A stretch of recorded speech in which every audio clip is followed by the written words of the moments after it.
After a successful run at this year's 24 Hours of Le Mans, Aston Martin is looking to further its involvement in motorsport. Aston Martin could try its luck in Formula One.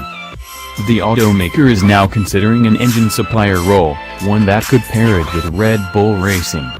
Although Aston hasn't announced any potential partners, it already has a technical collaboration with Red Bull, so it stands to reason the partners could join forces in this new way.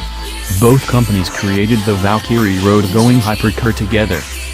We are studying 2021 engine regulation changes and that might provoke us to supply an independent F1 engine if the conditions are appropriate. Red Bull has partnered with Renault on F1 engines, but their relationship has been strained because its hybrid unit hasn't lived up to offerings from Ferrari and Mercedes. Recently, McLaren announced it would use Renault engines in the 2018 Formula One season, ditching Honda as its engine supplier. On the